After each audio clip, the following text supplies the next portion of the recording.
welcome to Behind the Mic, episode number 5. Today we have a very special guest. Not only is she performing tomorrow night at the Atrium Lounge here in Midland, Texas, but she's also my guest for the night.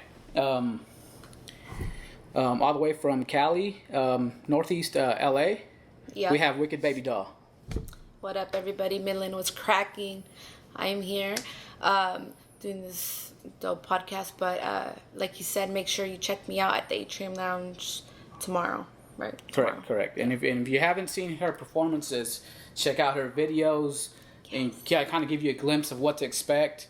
They're all over the place, and they got hella views, and you know it's one thing to have us as male artists, you know, always rocking the stage, but when we get a female to rock the stage and can hold their own, that speaks volumes. So, you know, check out, you know, we'll have you the links and how to check out the music and everything throughout the podcast. So, you know, just keep watching, you know, we'll get all that information to you. Now, before we start, I wanted to actually tell you, we actually have something in common. Your birthday is November 1st. My birthday is November 1st. That makes dope. It super awesome, you know? Yes. I don't meet a lot of people that are Scorpios, but to have the same birthday, that's pretty crazy. Like, I know, like, one other person, which is even weird that I even know another person, you know? Yeah. So, you know. You're, like, the first person I meet that has my birthday. Yeah. That's weird. So it makes it's just awesome, you know? So that is awesome. But enough about that. Birthday's coming, we'll turn up whatever, you know? At the Atrium Lounge tomorrow. Yeah, Atrium Lounge. Make sure you're out there. I'll be out there as well, you know, so make sure to take care of us, you know. Now, you're in Northeast LA now. Where were you? Are you? Is that where you're originally from, or were you another part of Cali? Or well, I grew up all over Los Angeles County. I grew up in Northeast LA for most of my like middle school, and part of my, you know, the other part of my middle school is like, you know, the 818 area, which is the valley out there. People in California know what I'm talking about. And then I did a little bit of living out in Lancaster, and that's more of like the desert area of the whole, you know, city or county of Los Angeles. Yeah. And so I just grew up everywhere, you know, but the most memorable, I guess, most vivid memory, it would be in Northeast LA, where Gotcha. I did do most of my growing up and all of the hanging out that I did, and just with all the homeboys. But it's pretty crazy. And now you're currently still living in Northeast LA, correct? No, I reside in Orange County. Orange County. Yeah, I'm right next to Disneyland. Yeah. Nice. Yeah, Anaheim, California. Now, living with what you're around, you know, I mean, I know you're constantly touring and rocking these shows out of state, out of town. How much time do you actually get to enjoy what's there, you know? I mean, you know. Honestly, not very often.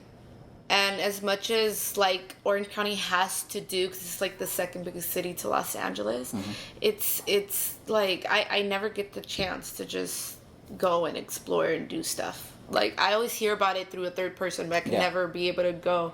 Yeah. I'm just so busy all the damn time. It looks to me like you're just going to have to make some time and actually, right, I have to. I mean, you know, as artists, sometimes you have to just say, I'm going to do it and just do it, you know? Yeah, that's true. Now back to the music. I did a little research, and I stumbled upon, you actually started, your songwriting, you actually started when you were 15, correct? Is that, you know? Yep. What I guess prompted you to, you know, decide, or even just writing songs? Was there something that happened, or something that you just like stumbled upon there, like, you know what, I want to give this a shot? Or how did the songwriting even come about? The songwriting started because I was going through a lot with my parents. I never met my father, my real dad, and my mom, she was troubled, you know, in those times. And I remember a lot of men in and out of her life, and you know, she would have us around all these people, and all of a sudden I wasn't living with her, and I wasn't seeing her at all. And then so it just got so, like, you know, complicated. Yeah. So I just started writing my feelings out. I wanted to, you know, connect with other teenagers who might have or been going through that. And, you know, basically everything I was writing at the time was very personal. And only the people that have really been following me since the very beginning would know, like, that I've written a song almost about anything that you could imagine. And you know, doing music, sometimes, though, well, actually almost all the time when you use what you're going through, your pain, pain makes for good music. Exactly. In fact, even personally, it's helped me too whenever I do. And I hate to say it, but sometimes those are my best songs when I want these other songs to be. Yeah. I want these other songs that aren't necessarily about pain or what I'm going through to be my best songs, but my best songs are always going to be the ones with pain. Me and too. So I can relate, you know. Me too. It's the same exact thing, you know. It's the same thing, and like I have two options to release this new song that I'm doing. I'm like getting people's opinions on them, and so. I haven't decided which one, but I'm like, I know which one's gonna hit and which one's not, and I just want it to be like the opposite. Like I want the, you know, like the specific song to be like, okay, everybody's attention, but no, it's really not gonna be that one. You know, it is what it is. Yeah, but at least, you know, if you can gravitate to a certain audience or even just to any audience to gravitate to your music, exactly, it will at least bring them to what you do. So, you know, and the actual music you really love to do that's more impactful and actually, in many cases, will help people get through what they're going through. Yeah, because music is life sometimes. It really is. Like, it'll give you life. And all it takes is one song to make a difference sometimes. Yeah. I feel as an artist, when you can make a difference by putting out some music that's going to help somebody, you've actually done your job as an artist. Exactly. You know, and that brings me to another question. With what's out right now, you know, you turn on the radio, and I call it garbage. Not trying to hate, but it's just not. It's not music. I hear good beats, and that's all I hear. I don't hear no meaning, no words that even mean anything to me or even help anybody. You know, do you let that impact your music? Do you find yourself trying to, what I call, dumbing it down sometimes when you do music, or do you just do you basically? Honestly, I have a few songs that I did as features, trying to prove myself a point, and basically that was versatile and I could do it, right? That's really the only point I wanted to prove to myself. So I did for a second there, just, you know, to try it out. Yeah. But really, I can't do anything besides myself. Yeah. Like, there's no way I can imitate anybody, underground or mainstream. Yeah. It is what it is. And how, with the music you're doing now, how do you listen to much of mainstream or even the radio? Not necessarily maybe trying to find inspiration, more of just kind of just hearing what's out there, you know, or do you just kind of just listen to your own music that you actually like? Or I mean, I'm gonna tell you something. It's so weird because people think I'm like tripping every time they ask me this question, but I really don't even listen to hip hop that much. Like, there's only a few rappers that I'll listen to, and then it's like that trips people out. My music is all rock music, like from Metallica to System of a Down, like to the new age alternative rock that they're bringing out these days. Some of it is catchy. So, I mean, that's what I listen to on a daily basis, and people trip out. They're like, no, you don't. You have to be like a hip hop head. You have to. I'm like, I'm really not that big of a hip hop head. I love hip hop. I love what it represents. You know, I know my elements. Like, I know hip hop, but I just don't listen to it all the time for inspiration. You know what I mean? Like, I'm so versatile. My grandpa was a DJ, so music has been, you know, Michael Jackson, James Brown, Etta James, you know, all those artists too. The good music. Yeah. Good music. Yeah, I grew up on all of that. Dude, I grew up on my grandpa playing Into Deep, Back to the Hotel on vinyl, dude. On vinyl, spinning. That's awesome. It was dope. it was dope. Yeah. Now, listening to the non-hip-hop stuff, do you find inspiration with that sometimes? Or is it just more of like, I like this music, so I just kind of just jam it, you know? I just jam to it, really. That's interesting. Yeah, you know? I just jam to it. And I say it's interesting because I'll listen to other genres of music, and they inspire me, you know. And it's like I'm not listening to it for inspiration. I'm listening just to listen to it, but my mind is, and it does.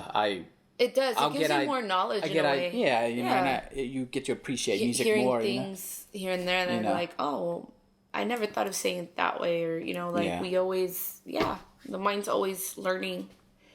Now, I see that you actually were on Miss Crazy's. Correct me if I get this wrong, but for Forgive Not Forget album. Mm-hmm.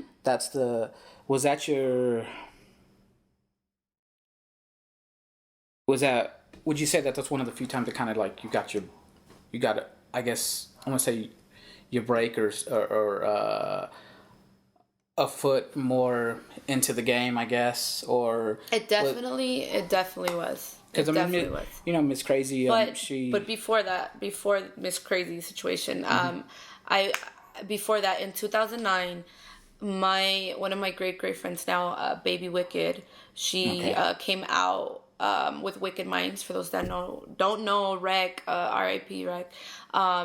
He is the one that discovered her, and they were doing Wicked Minds with Chino Grande and Cuete Yesca.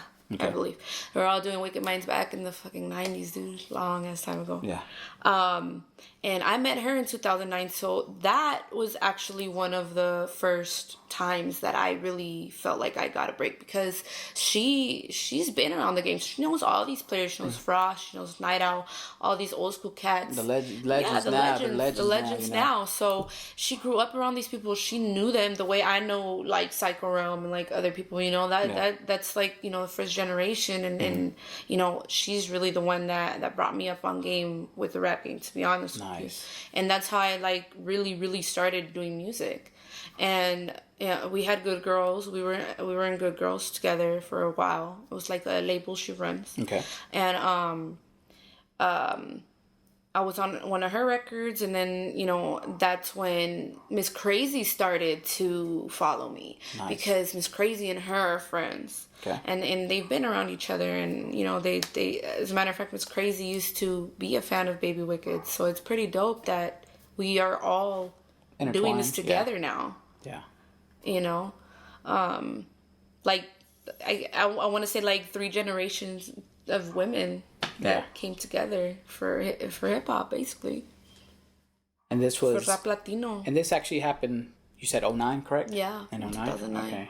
And then in 2012, Miss Crazy, she reached out to me and Miss Lovely. Okay. And we were doing the Chicano Movement at that time. The Chicano Movement, for those that don't know, was an MC group that I had placed together, more like I want to say like kind of like a Wu-Tang type. The Latinos, gotcha.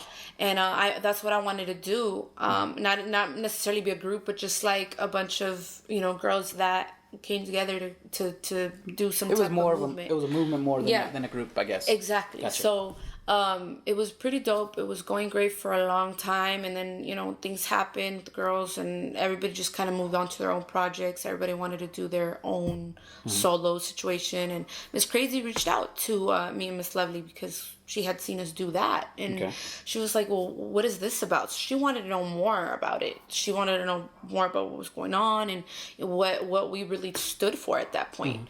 And we let her know and everything. She invited me to Di Salas' house. Di Salas is a very well-known producer in Chicano rap. A lot of artists use him. I've actually seen his name. In my car right now, I have I can't think of the name, but it's basically a compilation of Chicano artists. And I see some stuff he's produced. Yeah, I'm pretty sure. He's still like he works with Midget Loco. He works with and seeing some of those names you're mentioning are actually Baby on that Jokes, album. Richard Cabral. Yeah. For those that don't know, he acts now. He goes by his real name.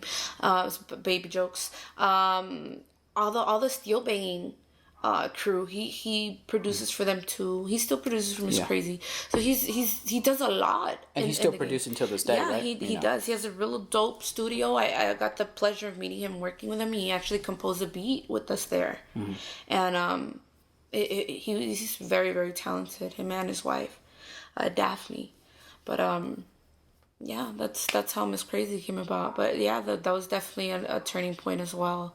And then that same Another year is footing. when you dropped 2 mixtapes with, I think the same year, Yeah. A Baby's Dog Tale and The Words of the Wicked, right? Yeah. Okay. Were those also inspired by that movement at that time that you No. had that group, or they were just kind of like your own thing? Those were my own. Those were my own things. Now, for those my own that songs. haven't heard those 2 mixtapes, how would you describe them? Are they both pretty similar, or are they both 2 different? They're definitely 2 different things. My A Baby Doll's Tale record or mixtape was more inspired by pain and the things I was going through at the time. I was going through a divorce, a very abusive relationship. I was trying to get away from everything, and that all of that was put into that. Okay.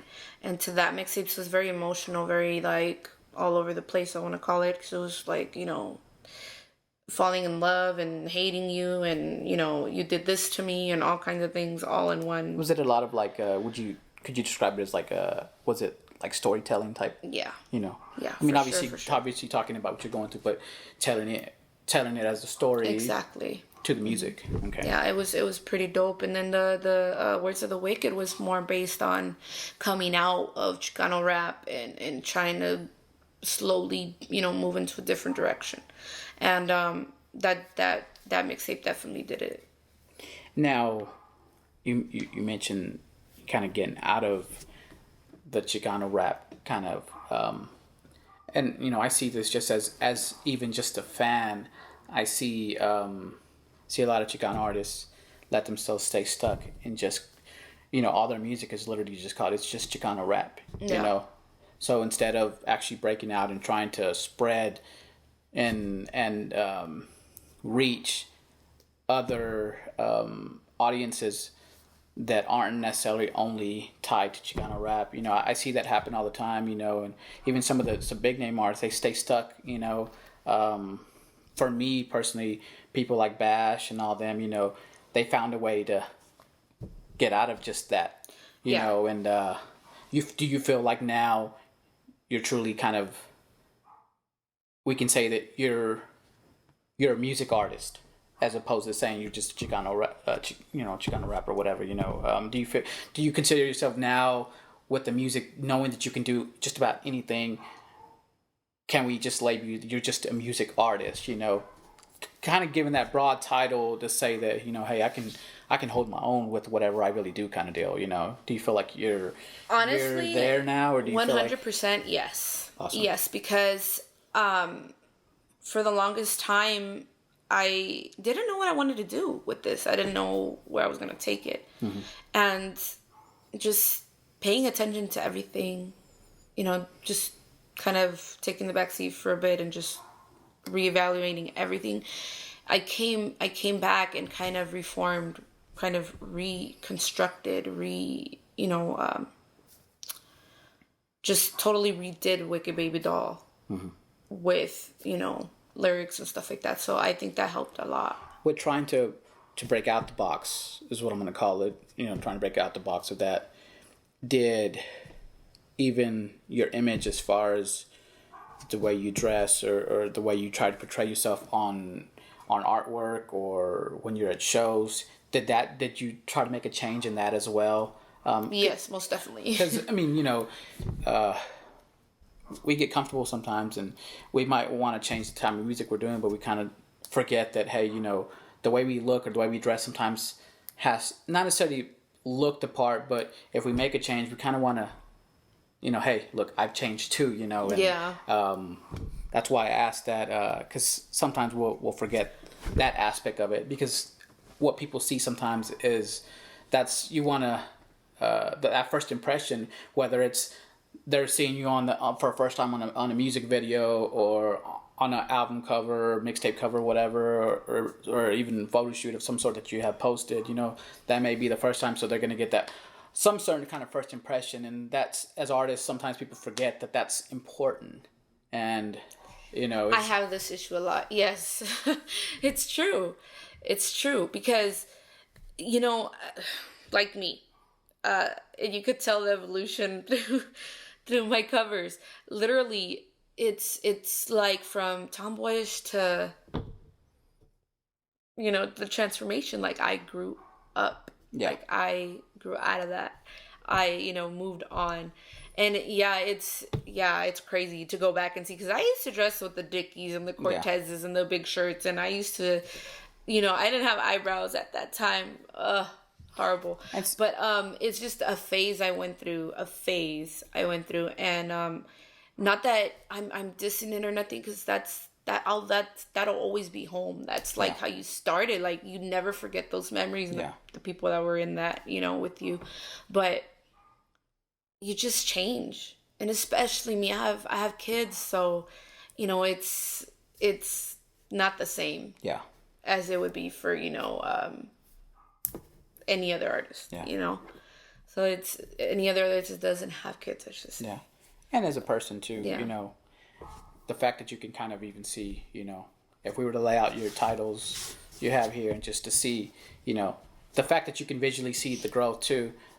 It means you're also, for one, you're growing up, and you're actually, I mean, you're going in the right direction because you want to go forward. Anyways, with anything you do in life, not just music, you want to move forward, and you want to be able to even see it sometimes, you know. And what better way to even just pictures, you know, whatever, you know, anything, you know.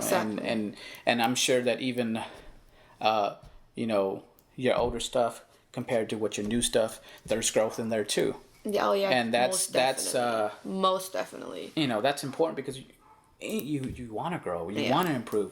You know, we never quit improving, we never keep growing. You know, that's true. It's life. You know, and you know, if you're not growing, you're not living life. You know, and just keep repetition is the key.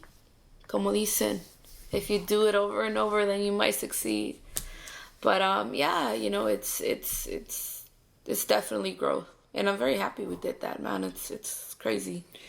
Now, if we backtrack when you were 15, barely starting, and to where you now, do you feel like your vision with the music is different than when you were 15? Most definitely.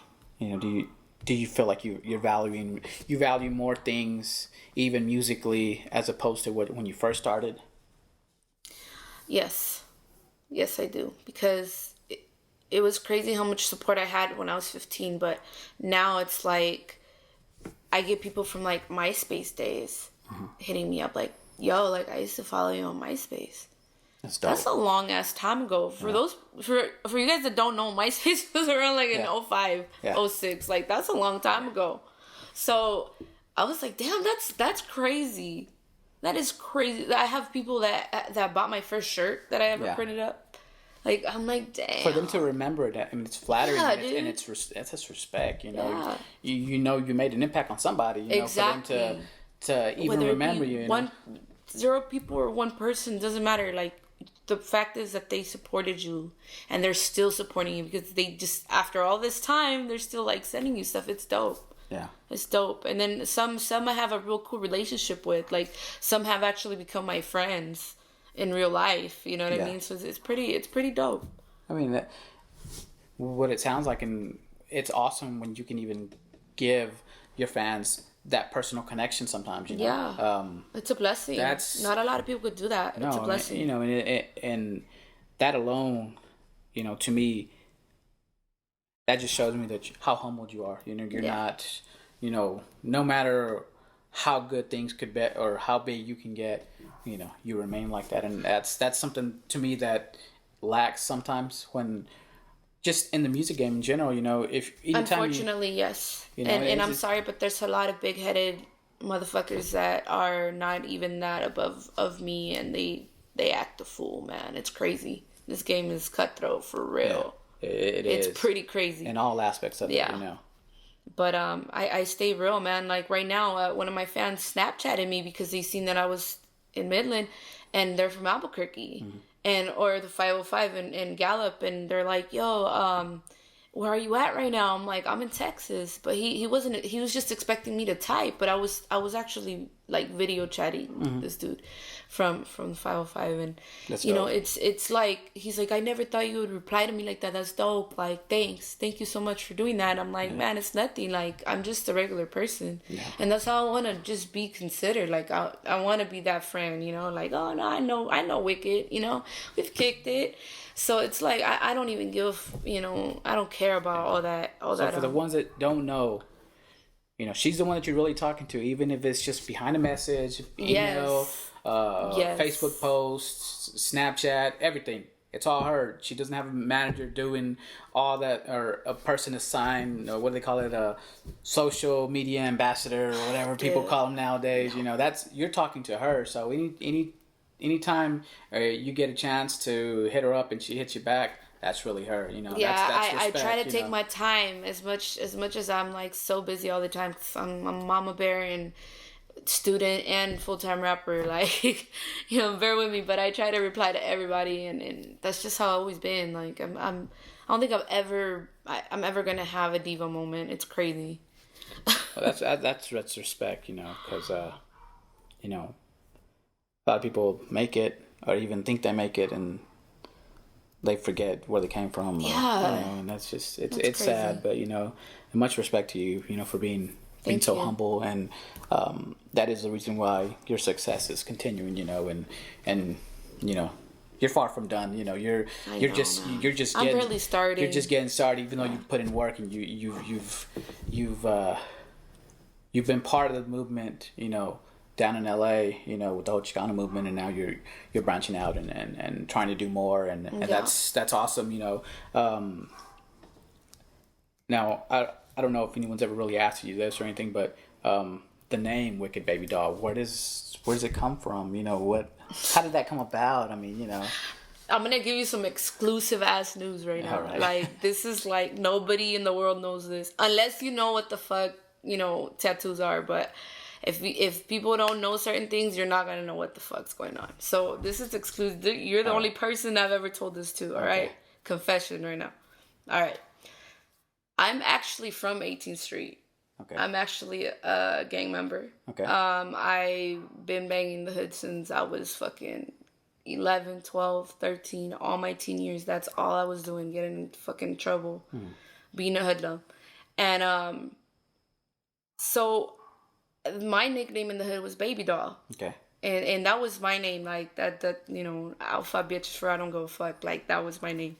And so when I started writing shit, you know, that was going on, and all of this shit, and quickly learned that maybe, you know, not stating everything I'm doing in a song publicly would work, you know. So I'm like, damn, like I really need to like change it up. So I started fucking around, doing all kinds of shit, writing all kinds of shit, putting them in a song, and all my homegirls were like, damn, fool, that's fucking evil as fuck. Like, I can't believe you're saying that shit. Yeah. And so everybody just came to the conclusion that I should just use Wicked as a fucking name, like an MC name. Yeah. And because I was just going by Baby Doll at that time. And I'm just like, yeah, Baby Doll sounds a little bit too like... Too soft. I sound way too soft. Yeah. Like, no, it can't work. Like, no, like, no. So we threw these fucking names together, and that's how it came about. Just throwing the names together of things that define me, I guess, as not only a person, but an artist. Yeah. It's almost like the Wicked and the Baby Doll coming together. Yep. Was that union itself was you becoming a music artist, I guess. Exactly. That's pretty awesome, you know. I mean, you took you as a person, what you were doing at the time, and combine it with the music, and bam, you know. Yeah. It's that's hit album. I mean, you have mixtapes out and everything. You're actually working on your first official album, correct? Mm-hmm. What is going to be the title? Do you have a title already? Yeah, it's Revelation. Revelations. when can we expect, or do you have a deadline or an idea when you want to drop it? Spring. Spring of 17 next year. Yeah. Awesome, awesome. Um, how, or I guess I should say, do you have any features on there already? Yeah, I have a few. I'm gonna have Duchess on the record. I'm gonna have Shay Fields, um, Pacino, Young Pacino's gonna be on there. Shout out, respect is due. El Dreamer. So there's gonna be a few people. Trying to get into the studio with a few other people. I can't say yet, but yeah. Trying to get into the studio with them. Hopefully, by next week, so we can get it. Awesome. Get those specific songs wrapped up. How deep do you think, song wise, track wise? How many do you think you have in so far? Right now I have about like 7. About halfway there, maybe. Yeah, right? halfway. Halfway. Yeah. Do you feel like this album's going to be different from your mixtapes? Whether it's production, whether it's the content. What are your thoughts on that? Do you feel like it's going to be different than the mixtapes? I mean, can we expect? Definitely clarity, like clarity in the lyrics, clarity in the recording, the master and mixing is gonna be done by Bates. He's from Hawthorne, California. Awesome. He was with the Sounds of Crenshaw and Day One and Okay. all of those. I don't know if you know who Day One is, but he's a well-known producer too. Okay. In the game, and he works closely with like TDE, Kendrick Lamar, and all of them. Awesome. So awesome. it's gonna be the sound's a little different, yeah. And then the beats, they're coming from Isaac on the mix. He's from Pomona, California. Okay. And he actually gave me all like the underground like rock and rollish type of beats that I have on there. Awesome. So he really did like the wicked part of Awesome. the record. Awesome. Yeah, so I'm very excited for it. I'm almost done with that part, and then I get to go to the other, other stuff. Have you got to be in any mixing sessions or anything there with the engineer that's mixing your stuff? Have you got to be in there in the studio with them while they're mixing, doing something? Yeah, like he'll be quickly like what jumps out at him at first, so he'll be doing it, and he's like so fast about it, like he's like fucking genius guy. 100 miles an hour, just going with it, for real. Like he's damn. I can't even fuck with him, but he's so like on it, and I'm just so like I'm grateful that he's even considering to even do it because he's so good. He's the one that did the Heavyhitters EP with Shay Fields. He actually engineered that entire EP, except for To the Dome, which now was an Isaac. Now that's the Heavyhitters. That's is it an EP or is it's an EP? It is an EP. Mm-hmm. Okay. Yeah. Now those are you have what? 2 videos or 3 videos for that EP? We have 2 videos for that EP. Okay, because I've actually got to see and hear some of those. Yeah. The other girl, Shayfield, she's pretty awesome as well. Yeah, she's pretty dope. How did she come about? I mean, how did y'all meet or whatever? I met Shayfield in beauty school. Awesome.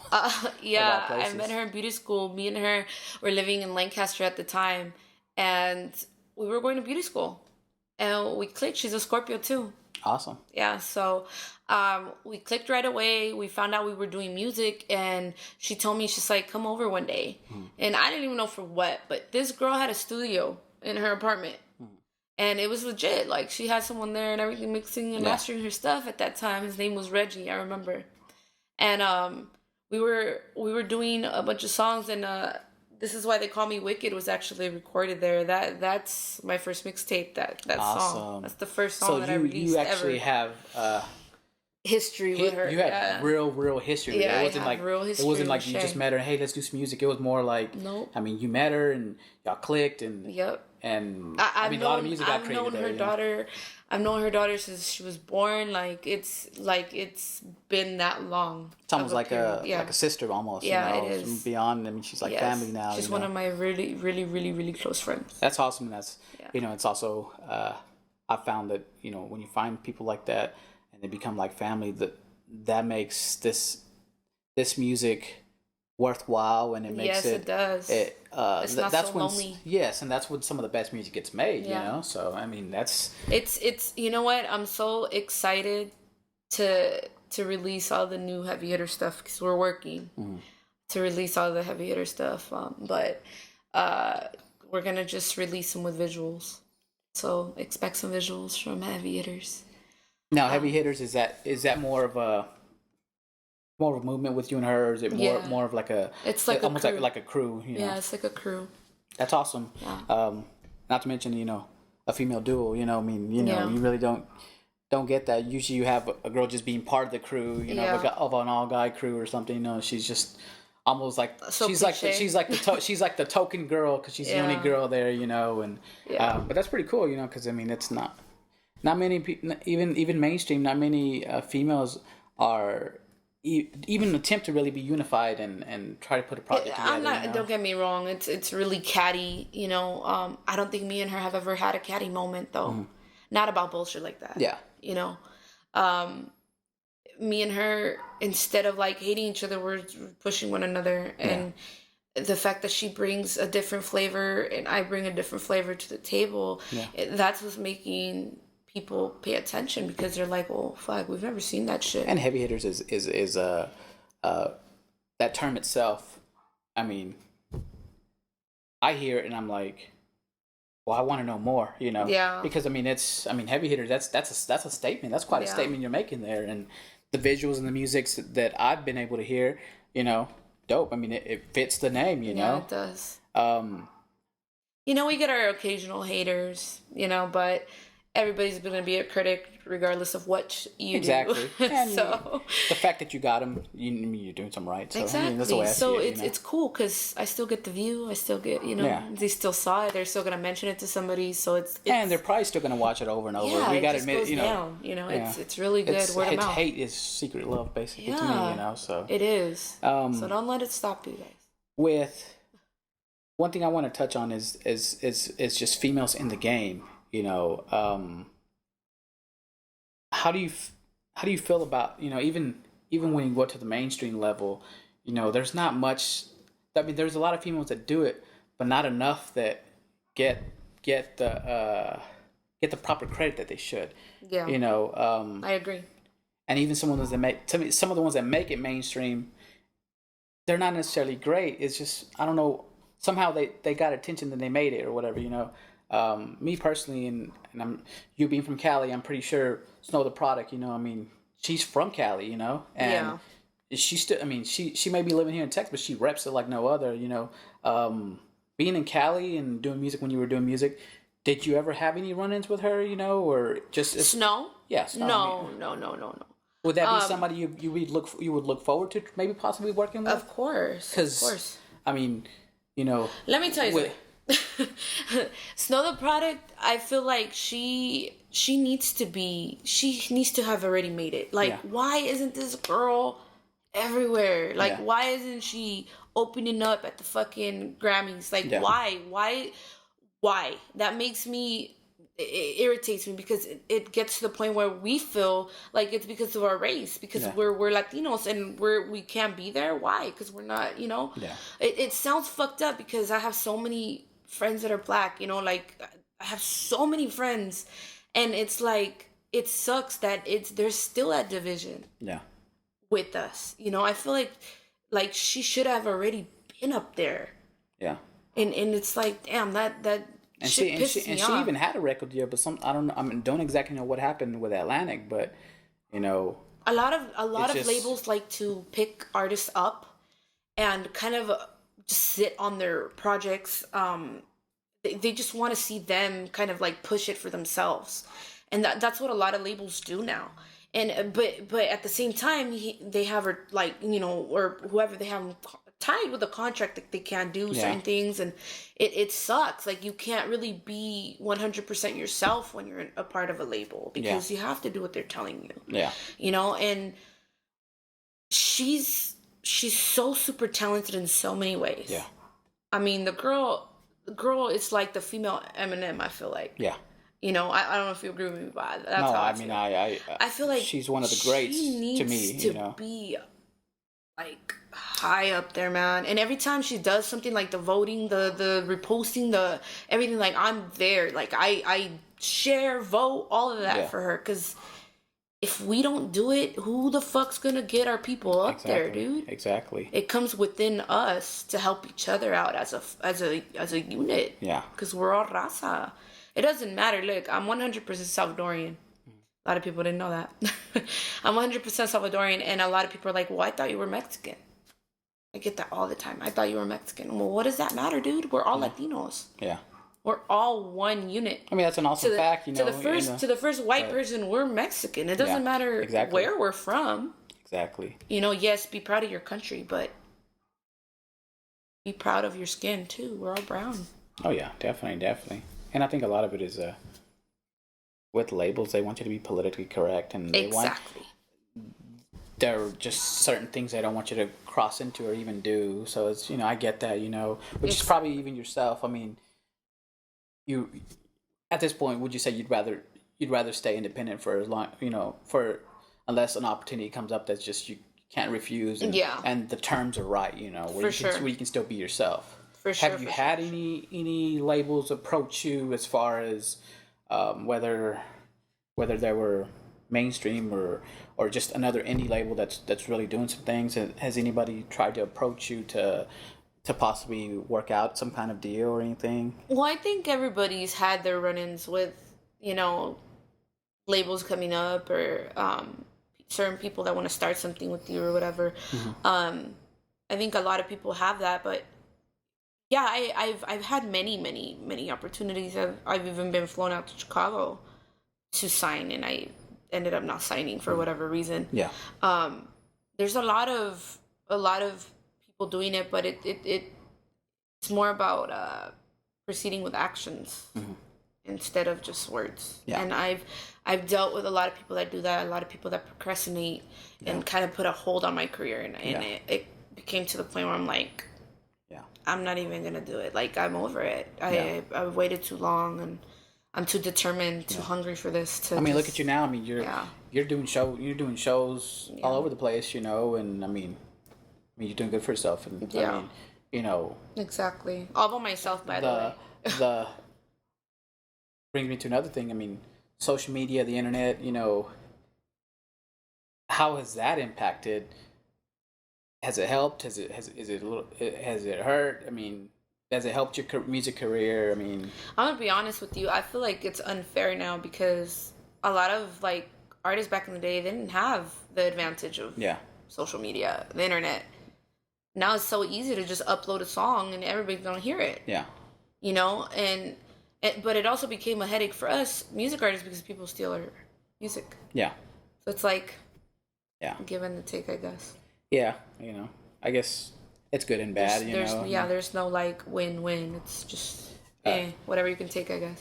The good side of social media, to me at least, you know, one of the good things I've seen is you're able to network faster with somebody. Exactly. You know, say, for example, there's someone you've been dying to work with or whatever, and the only way they're so busy, but y'all can't necessarily get in the studio together, but y'all can still get a project done together, you know, and to me that's been a big help, you know, but like you said, it does suck that, you know, music can be stolen. It also makes it easier even for the haters to have a voice. Like, the moment you drop something, right there, the fake profiles, they're right, the fake profiles, yeah. I mean, it gets irritating. You know what? In this game, you have to have such thick skin. Yeah. You have to kind of just learn to ignore people. Yeah. Because there's so many people that hate me so bad. Like, they hate me, and they're other artists. Yeah. They hate me for whatever reason. It's pretty funny to me. I'm like, you're so consumed. I'm just chilling. I'm just chilling. But you know what? It doesn't even matter what they have to say, you know? Yeah. And the good thing is, as easy as they come, they can easily go too, because, I mean, I have no problem with hitting that block button. Me neither. You know, if I don't want to deal with them, then I'm, you know, go hate somewhere else. You're taking up space right now. So That's it is exactly what it is. how I feel. All right. Now, before we go, there's one thing I forgot to mention, and I'm sure your fans want to know, is do you have any influences? Whether it's mainstream, whether it's indie, whether it's, we all kind of look up to somebody sometimes, growing up, even now. Is there anybody that you would say that's been a strong influence musically, or, the only thing I know you did mention, your grandpa or the DJ or whatever? Yeah. What would you say he was your? My grandpa, he ever since I was born, he DJ'd, and he would DJ all over like Northeast LA, Highland Park, Glassell Park, Verdugo, like all those places, Eagle Rock, Glendale. He would DJ, and he would like go to these like soccer games, and he would DJ for the soccer games, that national anthem, and like play music and stuff. He just brought me around all this music, and he had a very big impact on why I love music so much. From hearing, like I said, James Brown, Michael Jackson, all of that, the Jackson 5, all of those, like, the Temptations, oldies, and, he really brought me on game with everything, and that really brought my love for music out. And I miss him so much. I haven't seen him in forever. I'm gonna go see you soon, Dad, I swear. I'd call him Dad, but that's like my pops, Would you say that's... That was definitely my influence. Your influence. That's pretty awesome. Most artists would say, hey, this artist or this artist or whatever, they've influenced me or whatever, and still influence me to this day or whatever. But that's actually pretty dope and a little more meaningful too. Yeah, it is. Well, I want to thank you for thank you for taking time out of me. your schedule, to come and be on the podcast and thank you for having tell me. your story. Appreciate it. Thank you. What's up, everybody? This is Wicked Babydoll right here on Behind the Mic podcast here in Midland, Texas. Just coming on real quick to let you guys know that there's an exclusive Natural High featuring Shay Fields here on the podcast today, so stay tuned.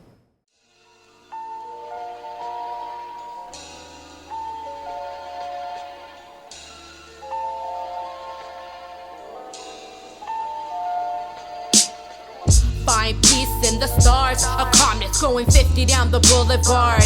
Hearing the ocean waves as they clash for an entrance. Mind lost and Mary Jane flooded with life's incidences. Sipping holy juice, mind on the loose. Trying to print $1 billion cause I've been short on loot the truth. Why I haven't made it, cause I ain't got no Wayneses. There's no white in my veins, but don't call me racist. My roots I'm representing come from poverty, no role models. 16 instead of alcohol, it was milk bottles. Adulthood came quick, along came my flow. Riding to be the voice of the generation, especially the young souls. Inspired by women who did it on their own, I learned that getting hit was never my fault. And love doesn't hurt, it should make you stronger. It was my last breath that allowed me to live longer. This life's a drug, stay getting high. I'm blinded by the disguises of life blowing in the sky. You're keeping me alive when I feel like I'm dying inside. Wake up, you got a purpose. Woke up today feeling kinda nervous. Don't really got friends, just people that you talk to. Shit, in the end, no one to give your trust to. Confided in so many, they ended up generic. How can you find great value in this world that's evident? That the ones you love and that are heaven sent are the most likely to leave you alone in the end. But hey, I said, I'm a natural born survivor, forbidden like these trees. How something so wrong make you feel that is. Got you fucked up, feeling something like this. Catch your grip, open your eyes and get lit. Y'all ain't perfect, but perfectly together. You're so lost on your own, but found when you're together. Going crazy, cause it was never yours. Don't let them see you broken, head up and smoke a bowl. This life's a drug, stay getting high. I'm blinded by the disguises of life blowing in the sky.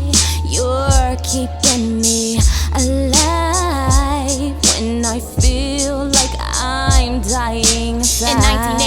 I came in this world. Innocence was robbed from me as a little girl. Though I kept my head up, listening to Pac. And that shit don't knock. Raised by a single mother, doing what she got to do to feed the babies. And now I'm a lady and have my own. Ain't nothing changed in this cold world, but I won't give up. These snakes, fakes, rapists, and racists won't go away. It's a brand new day. Still pass me that doobie so I can blaze. Get my mind out the hate, take my mind off the pain for a minute. Then it's back full of rage, I can never escape. Imagining pulling that Glock to his face, but I'm in a good place now. I got two angels to raise and a good man to hold me down. Will never become a victim of my past. Won't let them turn me into someone I can't be. Enemies wish I would drown, but I stay elevating. This pens misbehaving, my spirit is free from all negativity. This life's a drug, stay getting high. I'm blinded by the disguises of life blowing in the sky. You're keeping me